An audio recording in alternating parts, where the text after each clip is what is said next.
Nah, tapi dalam banyak hal nggak jelas itu penting, Pak Rektor. Penting sekali. Buatan Buyan, saya beri contoh sekian ilmiah, nggak jelas itu penting.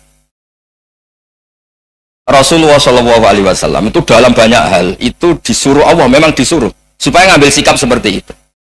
Karena Allah itu punya otoritas penuh untuk bikin orang itu baik atau tidak baik. Assalamualaikum warahmatullahi wabarakatuh.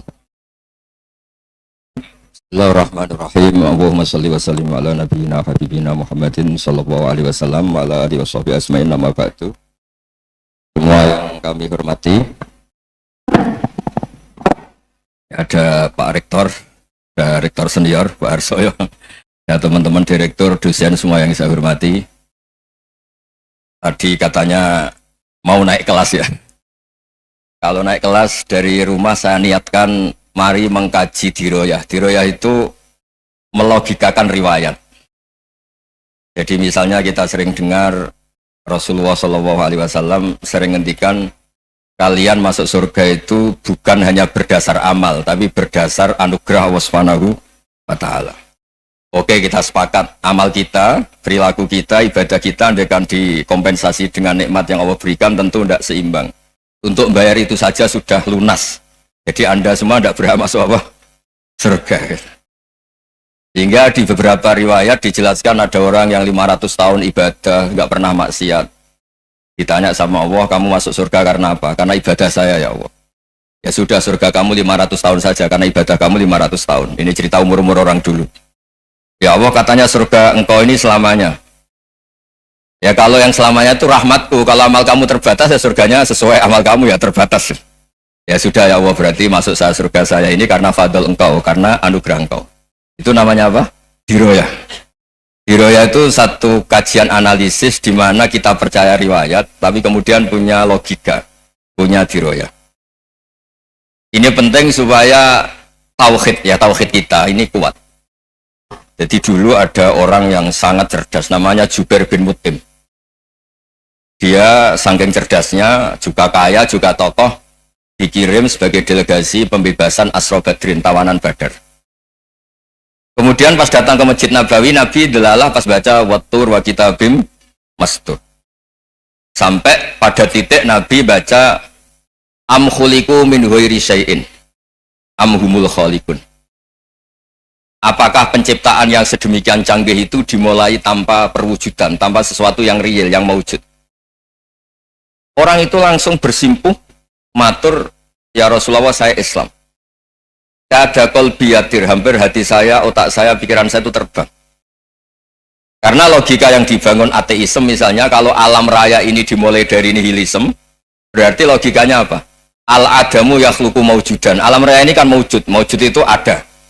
Kalau yang lebih dulu itu ketiadaan, berarti ketiadaan menjadi sebab kewujudan. Kalau dalam bahasa Arab itu al-adamu yakhluqu maujudan, sesuatu yang harusnya nggak jadi faktor karena ketiadaan menjadi faktor sesuatu yang nyata. Itu kan nggak masuk akal.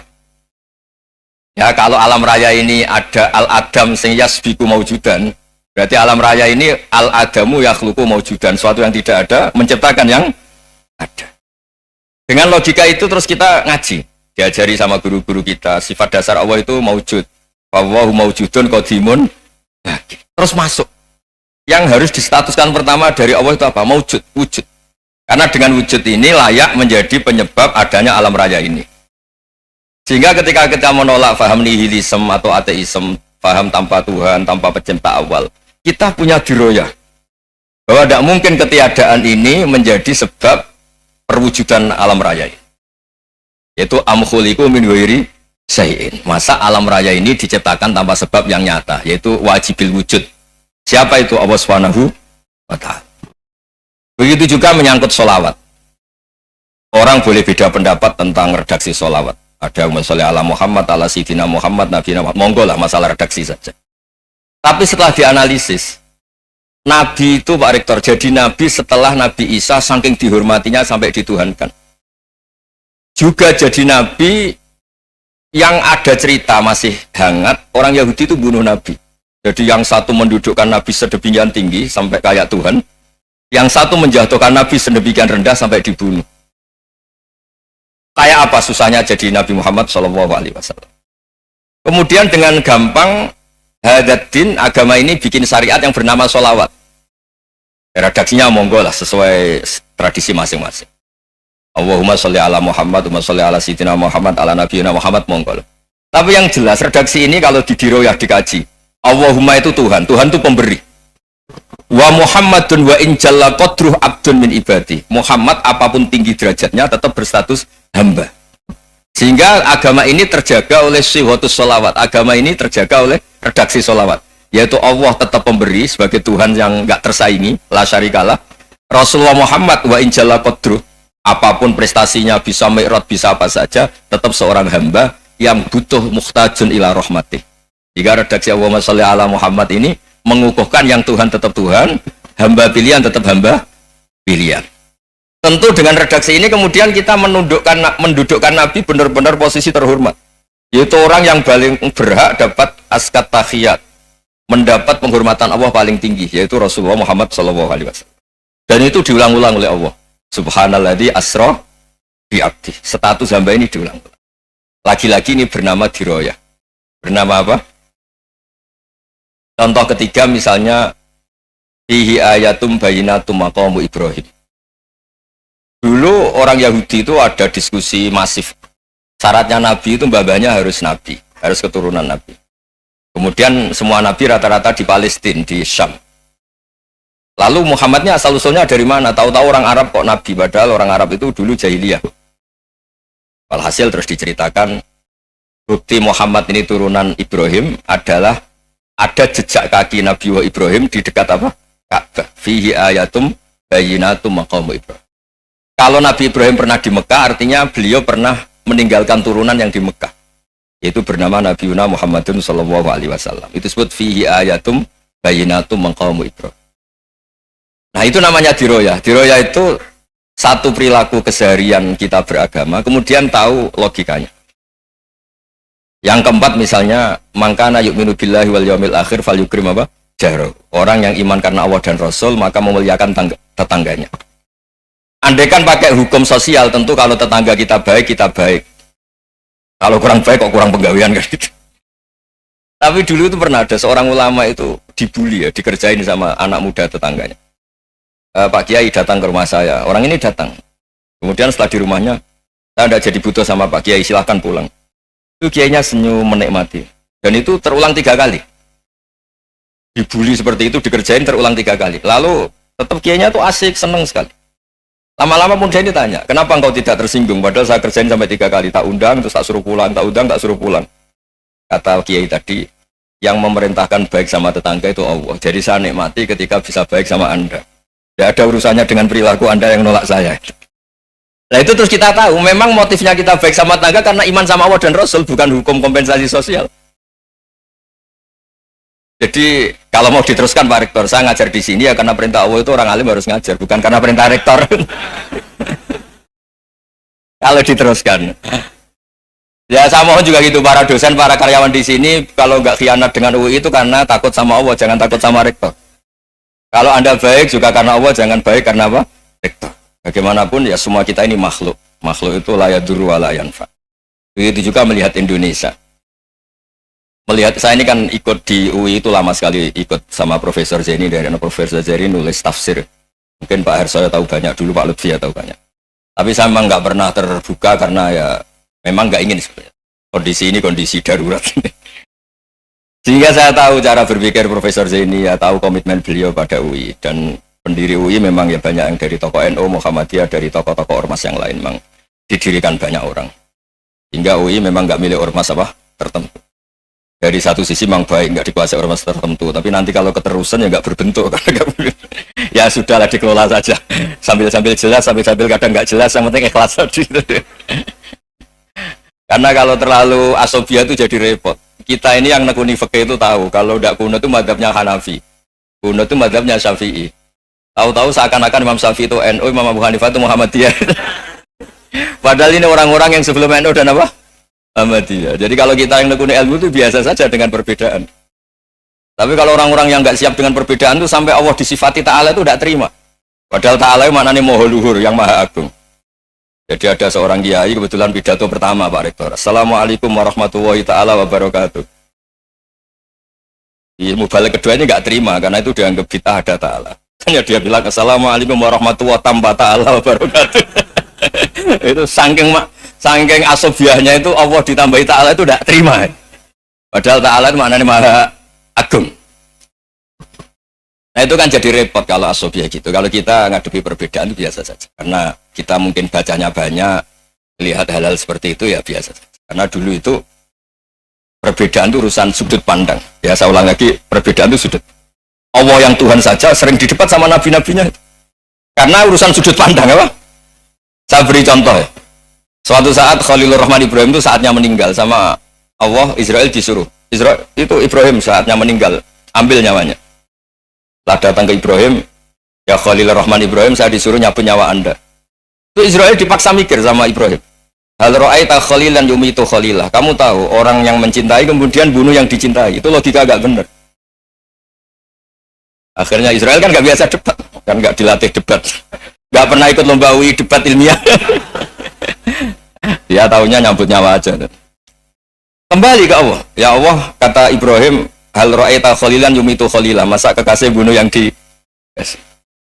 dicintai ya. Tapi kata Allah santai.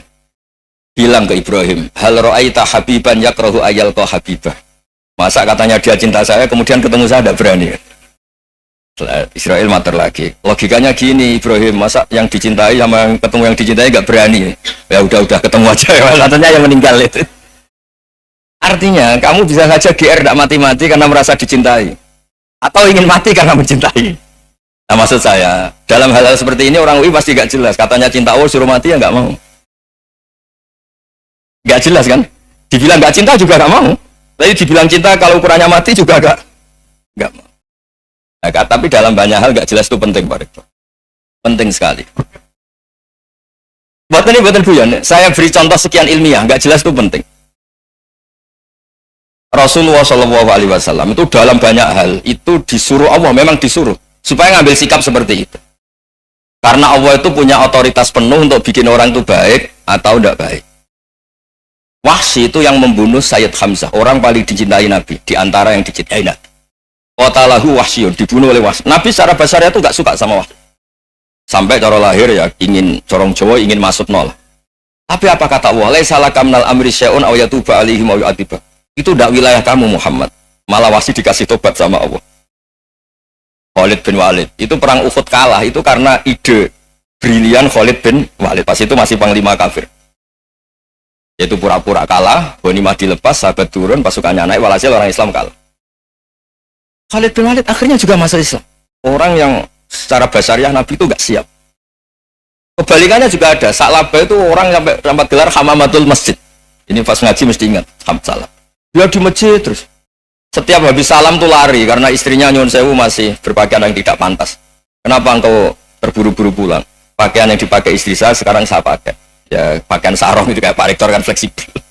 Ini khusus mau Ramadan, tidak akan sarungan terus, gak usah khawatir. Jadi ini tadi sudah perjanjian. Saya yang kiai celananan, beliau yang rektor pakai sarung. Jadi iya. Supaya itu barter madhab.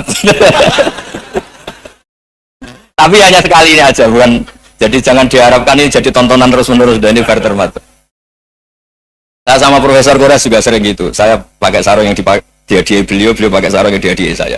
Memang itu tradisi Islam. Tahadau tahabu, kamu saling memberi hadiah maka kamu saling mencintai. Bukan riswah, bukan riswah. Walhasil terus Sa'labah ini buat saya didoakan Nabi supaya saya kaya, supaya tidak sering ganti-ganti pakaian seperti ini sama istri saya. Jangan-jangan kamu miskin itu lebih baik. Ngotot minta didoakan. Didoain Nabi kaya terus lama-lama ninggal sholat, ninggal jamaah. Itu Allah belum tersinggung. Yang mulai Allah tersinggung itu kan saya sering fatwa di mana-mana, sering memberi saran. Mumpung kamu miskin itu sering sedekah, karena kalau sudah kaya itu tidak bisa. Saya memberi analogi gini. Kalau saya masih santri miskin, punya uang 100.000, diminta guru saya 50 tak kasihkan, padahal itu 50%. Punya 2 kambing kurus, diminta guru saya 1 pasti tak kasihkan, padahal itu 50%. Jadi kalau punya sapi Brahman atau sapi limusin yang harganya itu 100 juta, punya 2, diminta 1 boleh enggak? Tidak boleh. Saya punya motor butut 2, diminta teman saya 1 boleh, tapi kalau Davidson Harley itu nggak boleh. Nah, walhasil itu kalau kita miskin, misalnya kita zaman kuliah atau zaman mondok atau zaman apa saja, punya uang 100.000, narik temannya sampai 50.000 kan biasa. Tapi setelah 1 miliar, berani nggak kamu kasihkan 500 juta? Sama-sama 50%. Enggak kan? Nah, salahnya gitu, ketika zakat masih per 40 kambing 1 kambing itu sebenarnya kan masih ringan. 41, 82. Kambingnya itu sudah mabelal jabalen. Barang dihitung zakat karena sudah ribuan, jumlahnya sampai 400 kambing. Banyak lah pokoknya. Terus kata Salabah, ini pemerasan. Karena jumlahnya besar. Allah tersinggung karena nabinya dianggap narik zakat itu dianggap khorat, dianggap pemerasan. Allah tersinggung, kemudian fa'aqobahum nifaqon fi qulubihim ila yaumil. Dia ditegur munafik. Semenjak itu terus tadi kembali gak jelas tadi. Barkohnya gak jelas itu menjadi orang tuh bijak. Ini sekarang nakal, jangan-jangan nanti jadi orang baik. Yang sekarang baik, jangan-jangan suatu saat jadi tidak baik. Semua orang introspeksi. Gak ada jaminan kalau kita sekarang baik akan baik terus. Gak ada jaminan kalau kita sekarang buruk akan buruk terus. Sehingga terus banyak kiai-kiai bijak itu memang lahirnya gak tegas. Tapi gak tegas itu yang menjadikan bijak. Karena sama-sama mungkin. Itu yang disebut laisa laka minal amri syai'un aw yatuba alaihim wa yu'adzibum. Itu tidak wilayah kamu. Ketika Allah mengomentari orang munafik juga wa yu'adzibal munafiqina insya'a aw yatub. Bisa saja ada yang disiksa, bisa saja ada yang dikasih tobat. Karena pola yang kita analisis itu semuanya menurut kita. Bukan menurut kemaslahatan orang apa? Banyak. Saya punya sekian contoh cerita. Orang yang sowan kiai baik-baik, mungkin bawa gula atau salam dabla, tidak tahu lah. Itu tidak mesti jadi wali. Tapi Kali Joko yang kenal Sunan Bonang itu kenalnya itu karena ingin begal. malah jadi wali deh. Tapi tidak usah dicoba. Umar itu nyari Nabi itu mau dibunuh. Tapi malah tobat jadi orang baik. Jadi ini penting ngaji ya, supaya tidak tegas itu, tidak jelas itu kadang baik. Nah termasuk saya juga termasuk dia yang milih tidak jelas. Saya sering gojlok gini, Fajar Hadili ini murid-murid saya sering saya gojlok. Kalau semua sistem pendidikan kayak kampus, kayak UII, kayak UIN semuanya, itu sistem yang bagus karena tertib, jam kuliahnya jelas, mata kuliahnya jelas. Kalau di pesantren itu Pak Arso itu gak tertib, tapi justru itu enak ketemu di jalan orang berani tanya. Nah ini kalau mbak-mbak misalnya menstruasi, mau belajar haid nunggu semester berapa baru tahu. Itu bisa sekian tahun gak sholat karena nunggu pelajarannya baru diterangkan. Mau haji juga gitu, nunggu mata pelajaran haji. Kalau nggak jamnya, nggak mau dosennya ngajarin. Ya, kalau kiai kan nggak ketemu di jalan, tanya dijawab. Jam berapa juga dijawab. Artinya Indonesia itu berkah, ada sistem kampus yang tertib. Ya semoga termasuk tertib gajinya. Tapi tertib gajinya itu juga sebenarnya rugi. Saya sering ada pegawai negeri Gus, tolong doain saja di PNS enak jadi. Gajinya tetap. Kata saya nggak mau kalau gajinya tetap. Kok bisa Gus enak tiap bulan mesti dapat gaji. Kalau tetap nggak naik-naik kata saya. Kalau kiai gajinya nggak tetap, tapi di atas yang tetap kata saya. Artinya Indonesia itu berkah. Kalau semuanya pakai sistem pendidikan setertib ini, orang mau tanya haid ya nunggu pelajaran haid.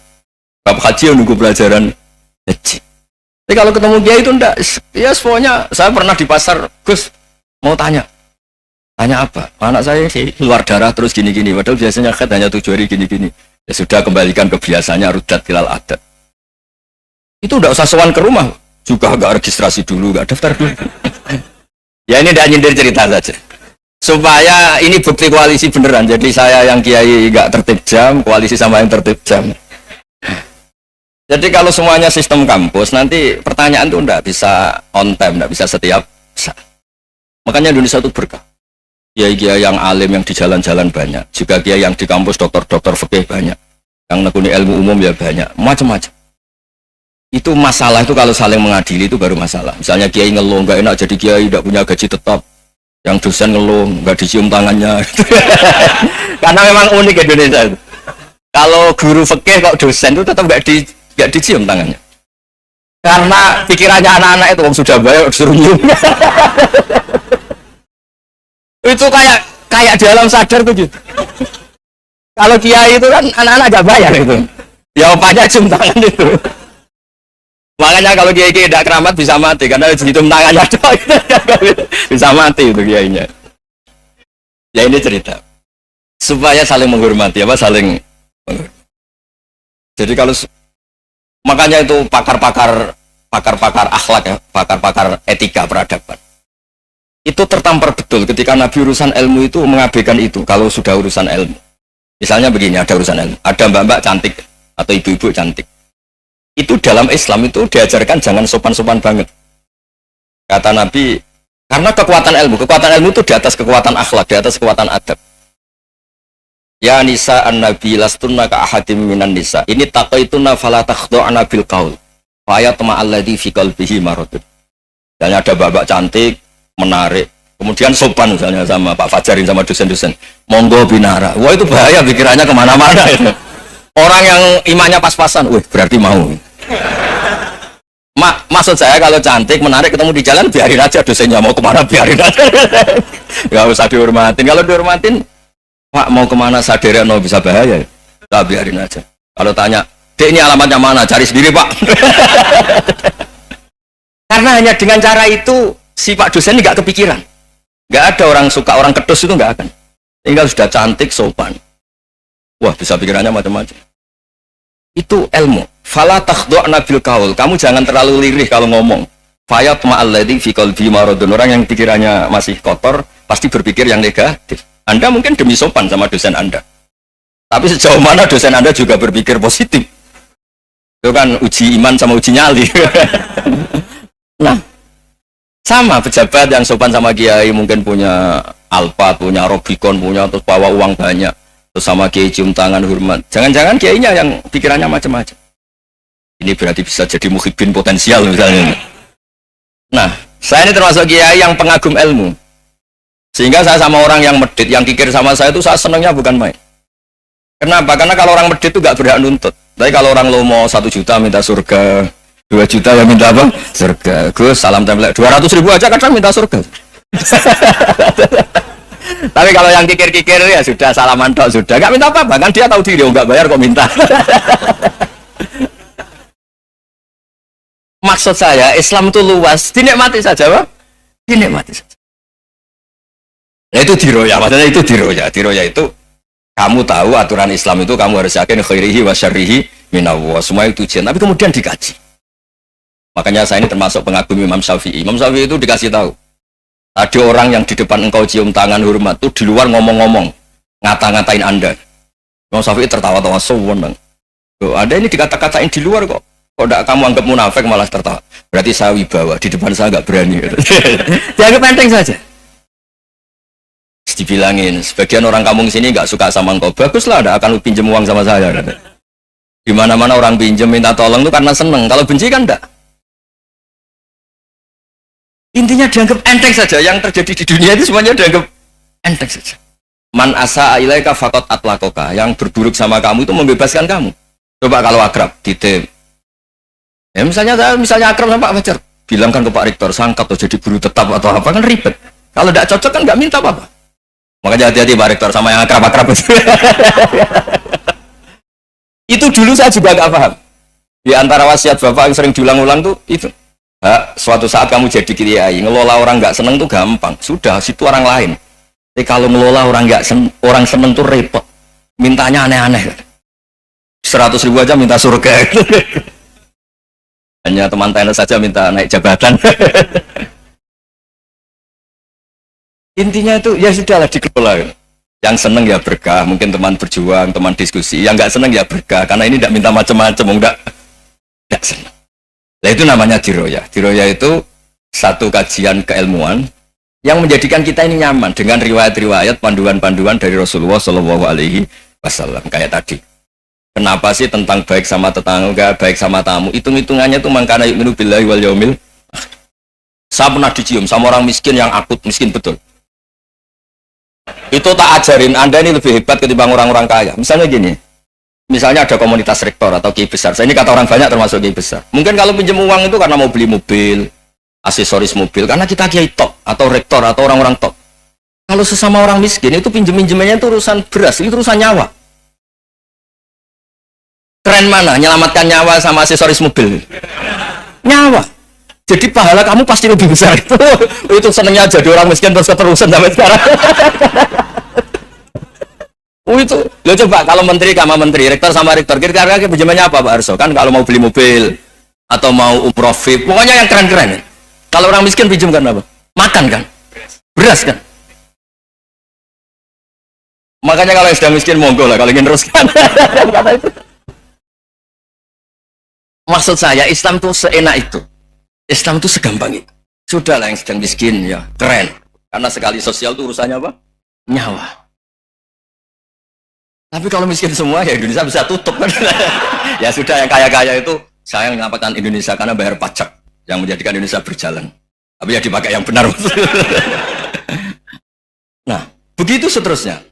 Ada kiai miskin cerita ke kita. Terus enak jenengan alim, terus punya santri banyak, bisa ngajar di mana-mana. Saya bilang, hebat kamu.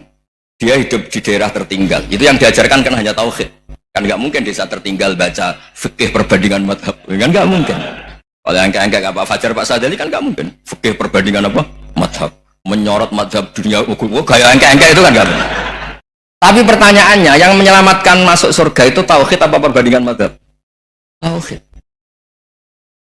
Ini hanya mengajarkan fardu kifayah, sunat-sunat. Ini Anda mengajarkan fardu ain. Surganya dulu kamu. Oh terus senangnya jadi kayak gitu. Karena yang diajarkan apa? Tauhid. Sementara kita yang gaya-gaya ini ajarkan perbandingan apa? Ada studi banding ke Al-Azhar kemana-mana. Ini enggak tauhid. Dari orang nyembah pohon jadi nyembah Allah Ta'ala. Keren enggak? Keren. Jadi terus kayak gitu sama saya senangnya bukan karena tampil. Tapi ada yang agak kurang ajar, tanya saya. Kalau itu hebat, kenapa Gus gak mau jadi kayak gitu? Waduh. Wah, ya repot kalau pertanyaan. Terus tak jawab, kalau saya jadi kayak gitu, kamu ngangsu ilmu dari mana coba? Ya dari jenengan, ya kalau sama gobloknya tidak bisa. Ya sudah, Gus aja yang jadi kayak besar. Maksud saya, ya sudahlah kita begini seperti yang saya ajarkan di sini, saya sarankan. Supaya orang itu tahu. Nah, ini namanya diroyah, apa? Makanya kata Imam Ghazali itu kalau kamu ingin sopan gampang melihat anak kecil dua aqallu minni dzamban, dia dosanya lebih kecil karena masih kecil kan, tentu secara dosa nggak banyak. Kalau melihat orang yang tua dua aktsaru minni ibadatan, dia tentu ibadahnya lebih banyak karena umurnya lebih banyak. Sehingga terus semua orang lain tuh di depan kita itu hebat. Ya semua orang lain sama, misalnya Pak ini rektor, misalnya Fathul Wahid rektor, tanggung jawabnya lebih banyak, berarti pahalanya lebih banyak. Tapi sama, ketika melihat Nyon Sewu, melihat pegawainya yang secara lahir di bawahnya, ini tanggung jawabnya nggak banyak, pasti salahnya juga enggak. Itu yang diajarkan Rasulullah SAW, sehingga enak lah. Tapi kalau kita melihat orang lain selalu salahnya, itu pecundang.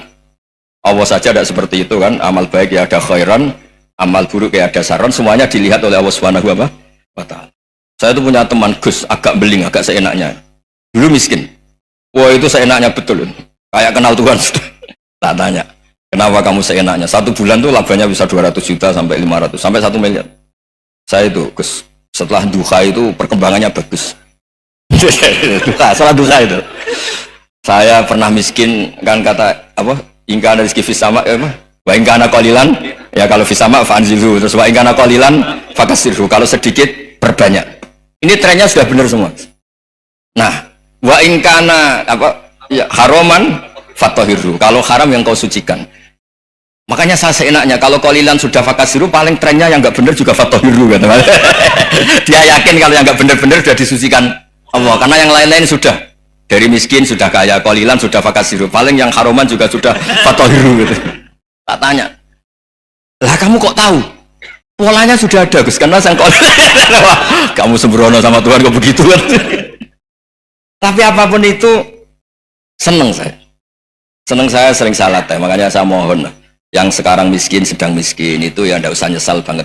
Kalau ingin kaya monggo lah, namanya orang juga ingin ya, tapi Anda harus bangga. Sosial antar kalian adalah urusan nyawa dan itu pahalanya luar biasa.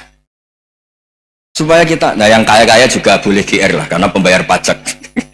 Dan itu bisa menyelamatkan apa? Indonesia Raya. Begitu seterusnya. Itu yang diajarkan Nabi, antawadu'u hatta la yabghiya ahadun ala ahadin. Kamu semua harus tawadhu sehingga antar kalian tidak saling tidak sopan, tidak saling liar, tidak saling mendolimi. Termasuk tadi sikap gak jelas tadi. Orang dolim yang sekarang dolim sahaja tobat. Yang sekarang soleh bisa saja nanti. Semuanya tuh mungkin. Kita diajari ya muqallibal qulub tsabbit qalbi ala dini. Jadi keliru kalau kita dalam banyak harus tegas, nggak mesti. Al halalu bayyinun wal haramu bayyinun. Tapi ada wa bainahuma umurun mustabihat. Ada yang wilayahnya itu abu-abu. Misalnya ada perempuan cantik, misalnya contoh paling gampang. Kalau kamu ajari secara serius, kamu bisa saja tergoda jadi fitnah. Jadi kalau orang soleh nggak berani ngajarin, kemudian digunakan orang fasik, malah menjadi orang nakal, kita juga tanggung jawab. Kamu mau tegas gimana? Wilayahnya sama-sama mungkin. Wilayahnya sama-sama mungkin. Yang dekat pejabat mungkin terkontaminasi KKN. Tapi kalau pejabat nggak dekati orang soleh, punya perilaku yang nggak soleh, yang repot juga Indonesia kan? Nah hal-hal seperti itu kita tidak perlu ngambil sikap. Maksudnya nggak usah ngambil sikap, ya kita buktikan kalau milih satu madhab, kita buktikan semuanya lebih baik, semuanya lebih bermanfaat, semuanya lebih berperadaban. Karena nggak bisa dihindari wa bainahumain. Termasuk nyuwun sewu, saya mohon maaf sama mulai Pak Harso, Pak Lutfi sampai Pak Fathullah. Saya ini termasuk kiai yang nggak suka dekat sama orang-orang top. Bukan karena hasud. Memang konstitusi kiai harus gitu, la tamuddanna ainaika. Kenal orang lebih tinggi itu kan resiko. Misalnya saya kiai desa, mungkin punya keri tua sudah seneng, punya kijang tua sudah seneng. Gara-gara kenal Pak Wahid naik Camry, waduh kok saya kalah itu. Kenal orang itu kan resiko. Mungkin dosen-dosen sini kalau kenal saya di Rembang juga resiko. Di sini nggak ada cium tangan biasa, dosen wah nggak enak jadi dosen. Jadi memang harus dibatasin. Sekiranya mungkin orang itu karena latamud dan nanawa ainaika ilah, kamu jangan sering melihat orang lain yang mungkin secara lahir dapat nikmat yang lebih tinggi timbang Anda. Kalau kamu nggak bisa ngelola hati Anda bisa hasut, Anda bisa dengki. Paling tidak Anda bisa ada syukur.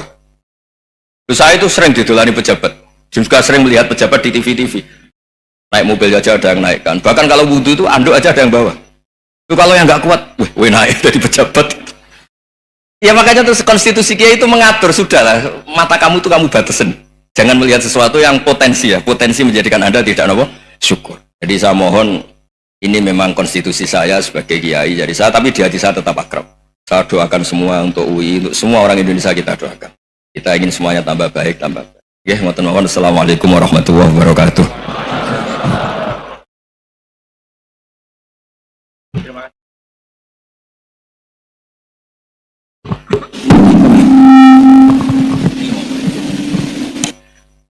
Terima kasih Gus Pak untuk pencerahan yang luar biasa. Kita masih punya waktu 28 menit. Kalau Gus Pak berkenan, apakah ada yang ingin bertanya? Singkat, padat, sebutkan nama. Sana dulu ya. Ya. 3 ya? 3 aja ya. 1, sini 2, 1 lagi dari Ahmad. Ya Ibu ya. Ya. Silakan. 1 sampai sana ya. Ya, maju ya. Maju. Mikrofonnya tidak.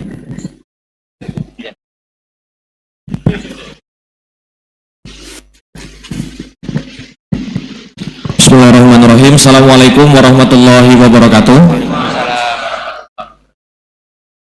Perkenalkan Gus Baha, nama saya Boy. Mungkin agak beda dengan pada umumnya.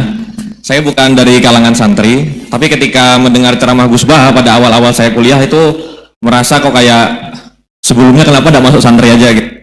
Karena ternyata toh yang diajarkan juga banyak dasar-dasarnya atau prinsip-prinsipnya yang sama dari jalur berpikir dan lain sebagainya. Yang ingin saya tanyakan di sini adalah ketika Gus Baha menyampaikan tentang diroyah, mungkin singkat saja Gus, apakah diroyah ini alat atau ilmu universal yang bisa digunakan ketika berdialog dengan orang-orang yang mengatakan itu kan kaidah kalian gitu, itu kan kaidahmu, ada hal-hal yang memang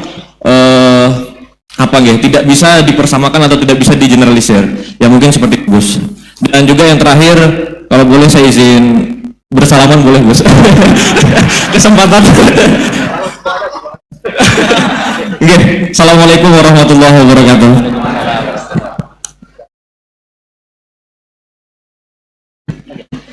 Baik, kita kumpulkan dulu satu lagi ya. Cek. Bismillahirrahmanirrahim. Assalamualaikum warahmatullahi wabarakatuh. Ya, perkenalkan saya Taufik Satrio, biasa dipanggil Tosa. Ya. Ya. Singkatan.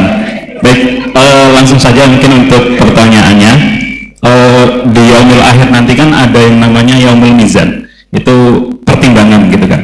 Nah, itu bagaimana kalau timbangan timbangannya itu sama, artinya seimbang. Nah, apakah itu nanti akan berada di tengah-tengah antara surga dan neraka atau seperti apa? Kemudian yang kedua itu terkait dengan perbuatan buruk ke orang lain.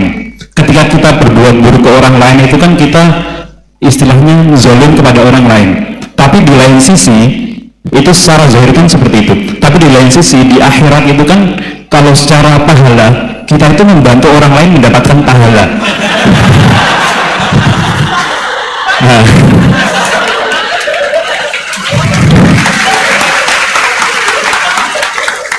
jadi seperti apa Gus? Terima kasih. Assalamualaikum warahmatullahi wabarakatuh. Terima kasih Mas Tosa ya. Silakan Ibu ya.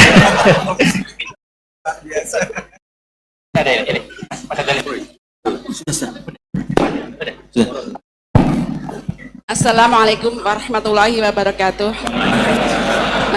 Perkenalkan saya Nazula Hasanah. Mau bertanya, apakah perbedaan NU sama Muhammadiyah?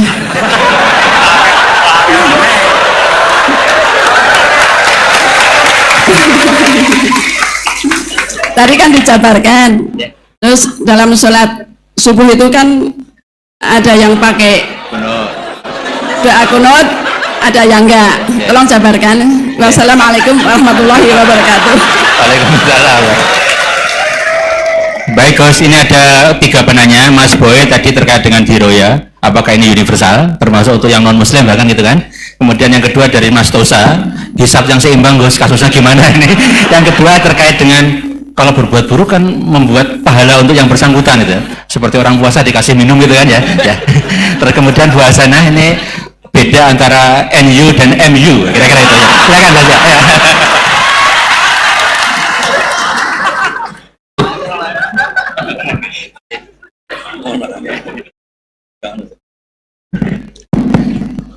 Bismillahirrahmanirrahim. Sebelum saya jawab, saya senang kalian semua senang dengan sesuatu yang taat itu.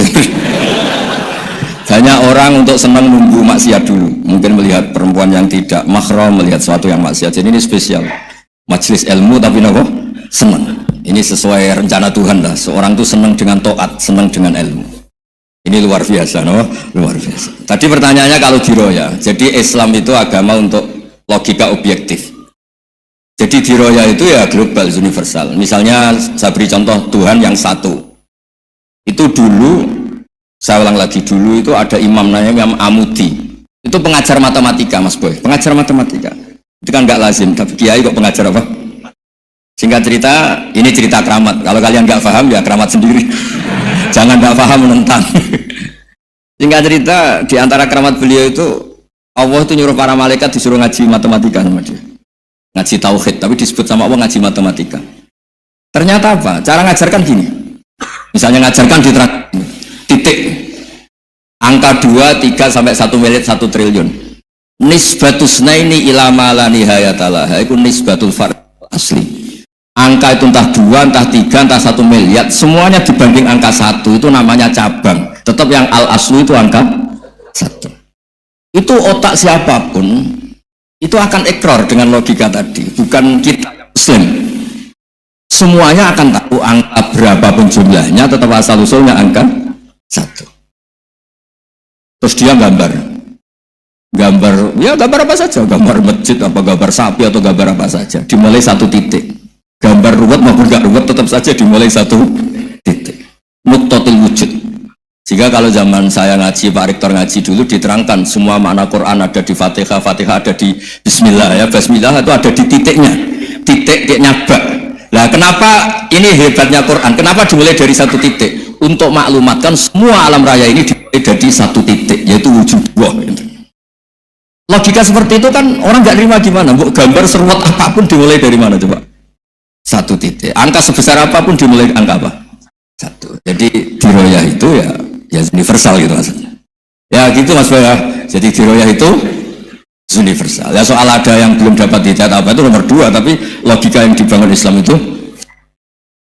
Terus pertanyaan kedua apa? Draw tadi, bisa. Kamu ingin draw? Ini kasih nih, nggak pernah ngaji Quran itu. Di antara yang diterangkan Quran detail itu ashabul a'raf, apa? Ashabul a'raf, orang yang baiknya sama buruknya itu imbang. Itu sudah disediakan nanti di surga itu ada pagar. Kamu ingin di situ? Pagar pembatas, apa? Pagar pembatas. Di surga enggak, neraka enggak. Kejadian surga dan neraka itu gini, tak terangin ya. Jadi kira-kira gini, kan hisab itu hanya rubu'un nahar, sekitar 2 jam, 2 jam setengah selesai. Jadi satu dunia ini dihisab Allah, hanya Allah butuh waktu 2,5 jam. Rubu'un nahar. Kenapa gitu Pak Rektor? Karena semuanya datang ini sudah terindikasi dan itu sudah jelas. Misalnya orang yang soleh banget, wajahnya bersinar, bahkan semua tubuhnya bersinar. Yas'anuruhum baina aidihim. Yang pas-pasan, ya sinarnya pas-pasan. Sehingga nanti yang punya sinar cukup di kanan. Yang kelip-kelip agak yang rawan kesaruk ini yang gelap gulita langsung di kiri.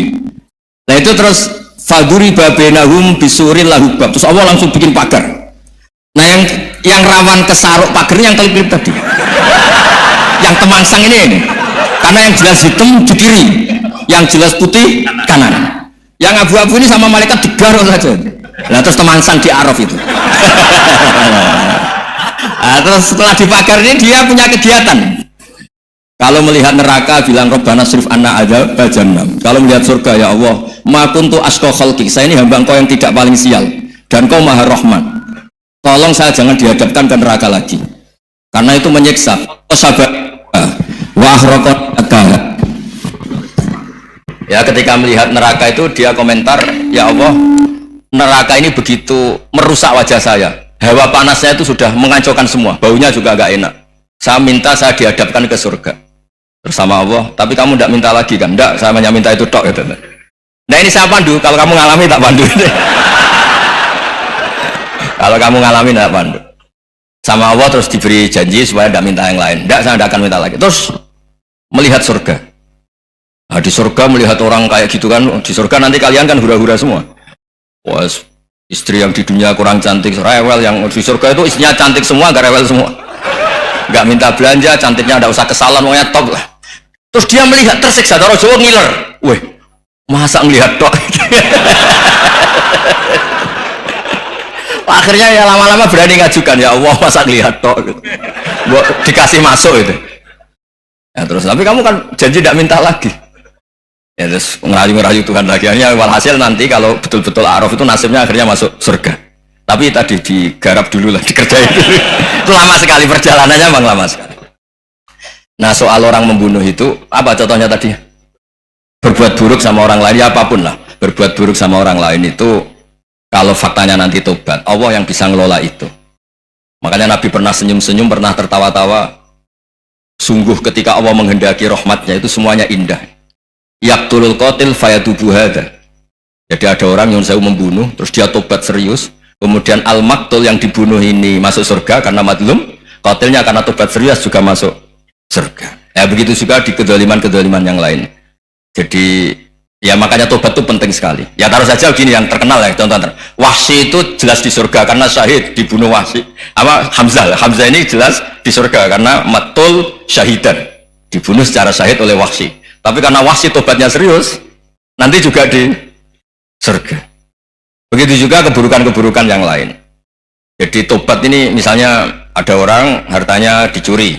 Tentu yang dicuri ini kalau dia orang baik, ya mungkin secara formal lapor polisi. Tapi kalau dia orang baik mungkin ridho lah, sudah itu, sudah ridho kan. Berkahnya ridho, dia menjadi orang baik karena ridho diuji Allah, hartanya apa? Dicuri. Kemudian yang mencuri tobat. Entah harta itu dikembalikan, entah dikasihkan masjid sebagai amalnya yang dicuri, entah apa-apa. Allah ngasih tobat orang ini. Kemudian sama-sama jadi orang baik, kemudian sama-sama di surga. Makanya itu Nabi sampai senyum-senyum, betapa rahmatnya Allah tidak terbatas. Sama lagi, betapa rahmatnya Allah tidak terbatas. Bahkan qatil sama maktul bisa ngopi di surga bareng tadi itu. Karena ya tadi, masyhur itu. Yang paling legenda dalam sejarah Islam kan, saya pernah membunuh orang yang sangat dicintai Rasulullah. Sebagai tobat saya akan membunuh orang yang paling dibenci Rasulullah. Singkat cerita, Wahsy ini menangi bunuh Musailamah al-Kadzdzab, orang yang ngaku-ngaku Nabi yang merusak tatanan apa? Islam. Apapun itulah, cerita-cerita apapun itu. Makanya saya sering cerita, kalau preman pasar itu tobat, Bu, jangan nyapu masjid. Tobatnya tetap di pasar. Yang dulu pasar gak aman karena dia, sekarang aman karena dia. Jangan tobat terus nyapu di pasar, pasar diganti soksisennya, pengganti. Itu nggak fair, apa? Jadi kalau tobat itu harus seimbang dengan zaman salahnya. Zaman apa? Kayak Umar. Ketika dia kafir itu orang Islam dibikin takut. Terus ketika dia Islam, gantian orang kafir dibikin takut. Pertama dia Islam langsung marahnya Abu Jalal pula. Awas kalau ganggu Rasulullah, ngadepin saya. Itu fair, kenapa? Fair. Jangan tobatnya bikin orang takut, lah tobat ke masjid nyapu, yang di pasar diganti penggantinya tetap gaduh. Gak boleh, harusnya kalau lama bikin pasar takut, ya sekarang lama bikin pasar apa? Aman. Itu tobat yang apa? Seimbang. Ya kira-kira gitu ya. Nanti tak pandu kalau sudah diarah. Yang ketiga NU sama MU. Satu itu beda seragamnya dan logonya.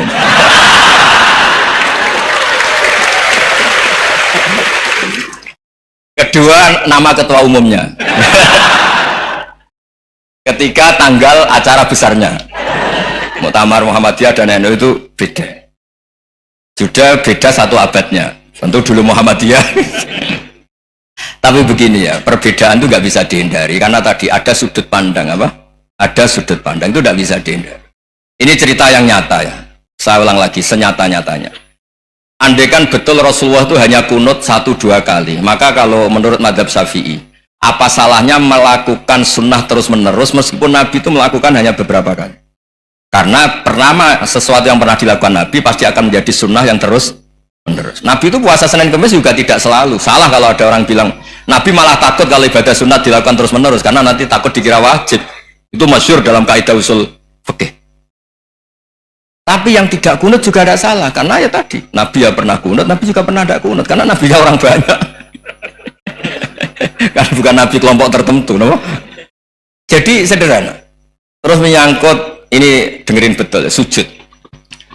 Sujud itu banyak ulama yang mengatakan untuk sah itu harus melibatkan 7 anggota. Umirtu an asjuda ala sab'ati azumin al jabha wal yaden wal rukbaten wal qadamen. Saya diperintahkan sujud itu melibatkan 7 anggota yaitu jabha, yaden 2 tangan, 2 lutut, terus 2 qadamen. Tapi Imam Syafi'i ngendikan andaikan ada pendapat yang mengatakan ukurannya cukup jabha, maka itu juga benar. Karena Nabi ketika sujud ngendikan sajadalaka wajhi wa sam'i wa basori. Ya Allah telah sujud ke engkau wajah saya, jabha saya. Nabi tidak menyebut tangan, tidak menyebut rukbaten, tidak menyebut qadamen. Ini wajah dua wajah, ukurannya itu hanya jabha. Itu kayak iya kayak enggak. Nah hal-hal seperti itu yang menjadikan ada ijtihad. Ijtihad itu satu pemikiran yang cara sudut pandang itu kayak iya kayak enggak. Nah itu terus ada al-madhaibul arba'ah. Terus ketika implementasi di Indonesia, dulu Mbah Ahmad Dahlan juga ngaji Mbah Soleh Darat, Mbah Hasyim Asy'ari juga ngaji Mbah Soleh Darat. Ketika di Mekah sama-sama ngaji Syekh Khotib Minangkabau, sama-sama ngaji Syekh Mahfud Termas. Jadi ya kalau di keluarga kita itu ya biasa aja, perbedaan-perbedaan itu selama masih ilmiah dianggap biasa aja. Karena memang ngelola sudut pandang itu nggak bisa ditertibkan. Nabi Yahya itu suka berkawan orang soleh, karena berkawan orang soleh itu enak ya. Tapi kalau Nabi Isa suka dadani desa-desa tertinggal yang masih macam-macam. Ketika ditanya, kenapa engkau suka berkawan orang-orang gitu? Ana tabibun udawil mardo. Di mana-mana kiai itu ya nyembuhkan yang sakit. Jadi kalau dakwah yang sudah iman tuh akeh tunggali gitu. Tapi dakwah gitu kan tantangan. Itu sudut pandang. Ada Nabi itu yang tertawa terus guyon terus. Yang satu murung terus. Ya sama Nabi Isa dan Yahya kan satu angkatan. Mali aroka dohikan. Faka'an nama tak manumin makrillah. Kamu kok tertawa-tawa terus, seakan-akan nggak ada adab saja. Yang satu tanya, mali aroka abisan ka'an nakata kena tumir rahmatillah. Wong kok murung terus, kok dunia orang rahmat deh. Nah anda ini orang hebat. Guyu banter ya iso, nangis banter ya iso. Nah itu sudah orang kombinasi itu. Isa ya mau, ya mau, Muhammadiyah ya gelem, NU ya gelem. Ya maksudnya sudah biasa aja. Karena tadi konstitusi NU yang mengatakan ibadah harus ikhlas karena Allah, Muhammadiyah juga sama harus ikhlas karena ya sudah, kalau karena Allah sudah selesai kan. Yang menjadi masalah itu kan identitas untuk hadun nafsu, untuk diri sendiri. Kalau kita ikhlas masalahnya apa? Coba masalahnya apa coba? Imam Syafi'i pernah di Masjid Abu Hanifah yang tidak kunut, beliau enggak kunut. Ketika tanya 5 ada tarokal kunut ikroman di hadal madhab, saya menghormati madhab ini. Jadi ya biasa. Sebaliknya juga sama, orang-orang Hanafi kalau Imam Syafi'i kunut ya ikut kunut. Karena kalaupun Anda yakin itu tidak disyariatkan, kamu juga yakin itu tidak membatalkan apa? Sholat. Itu yang perlu dicatat. Kalau Anda tidak yakin sunat, kan tidak yakin kalau itu membatalkan sholat. Jadi sebetulnya kalau dianalisis secara keilmuan itu ya semuanya normal. Karena tadi Rasulullah itu al-bahrul muhit, Nabi itu lautan yang luas sekali. Orang akan mengambil air sesuai kapasitas masing-masing dan akan merasakan kualitas air juga sesuai kapasitas masing-masing. Orang yang sangat haus melihat air seteguk ini luar biasa, tapi yang tidak haus mungkin melihat itu biasa-biasa saja. Jadi makanya saya mohonlah, sudahlah itu biasa saja, apalagi secara sanad ya sama, secara tradisi sama. Ya soal perbedaan harus dengan NU, antara Muhammadiyah juga biasa beda. Mungkin di UI antar rektorat juga beda-beda. Yang satu suka dekat rektor, yang satu suka enggak. Monggo asal itu niatnya ikhlas. Terakhir saya beri cerita, ada sahabat ditanya, "Sifli wajah Rasulillah." Coba tolong saya ceritakan wajahnya Nabi kayak apa. Sahabat itu nangis. Kenapa engkau menangis? Saya tidak pernah melihat wajah Rasulullah SAW. Loh, kenapa? Engkau kan sahabat. Sungkan. Sebagai bentuk penghormatan saya tidak berani melihat wajahnya. Sebagai bentuk penghormatan pada waktu Nabi, saya tidak berani sowan. Nabi di dalam punya keluarga, punya istri, punya cucu. Kalau saya sowan tuh ganggu. Ya masuk akal. Bentuk hormat itu tidak ganggu kan. Tapi ada orang-orang yang bentuk hormat, bentuk sayang itu sering datang ke majelis Nabi. Sama-sama masuk akal. Bisa didebat gimana? Sama-sama masuk akal.